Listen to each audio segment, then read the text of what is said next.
শুধু আমি বলছি না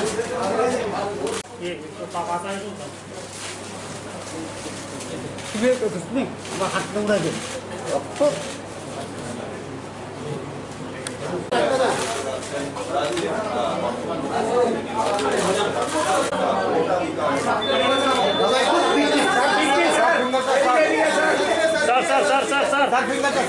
বুদ্ধি আসলেন কেমন লাগছে কি বলবেন? খুব আনন্দ লাগছে। অন্যান্য বছরের মতো যখনই ভোট দিতে আসি সেইভাবে আমি ভোট দিয়েছি। সভাপতি যখন হয়েছিলাম তখন এসছে এবং তখন আপনারা জিজ্ঞেস করেছিলেন। এইবার যেহেতু মুখ্যমন্ত্রী হয়েছি, ক্যামেরাম্যানদের সংখ্যাও বেশি বেড়ে গেছে, এই অনুভূতিটা একটা এক্সট্রা আর কি, আর কিছু না। ক্যামেরা সংখ্যা বেড়ে গেছে নাকি আপনার উপর ক্যামেরা ফোকাস বেশি বেড়েছে, কোনটা মনে হচ্ছে? একই কথা, একই কথা। স্যার জিতার পর প্রথম কাজটা আপনার কি থাকবে? প্রথম কাজটা কি থাকবে 26 তারিখ জিতার পর? প্রথম কাজটা তো এটাই, আমি ইস্যুর করবো সমস্ত মানুষের কাছে যে উন্নয়নের লক্ষ্যে আমি যা কাজ করা দরকার সেটাই করব।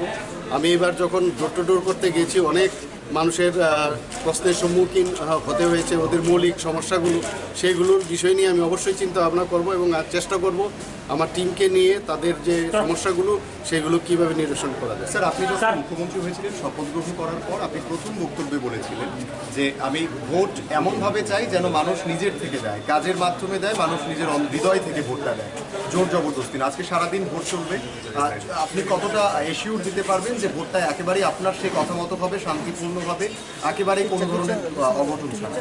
আমার এবং আমার পার্টির তরফ থেকে 100% আমি এশিওর করছি যে গণতান্ত্রিক পদ্ধতিতে যেন ভোট দেওয়া হয় বা যারা ভোট দিতে আসে তারা প্রয়োগ করতে পারে।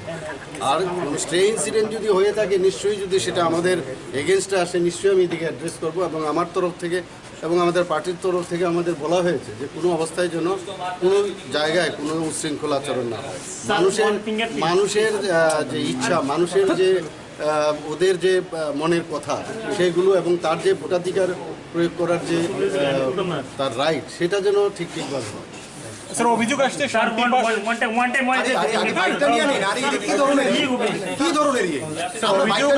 শান্তিপাড়ায় মানুষদেরকে ভোট দিতে দেওয়া হচ্ছে না, কি বলবেন?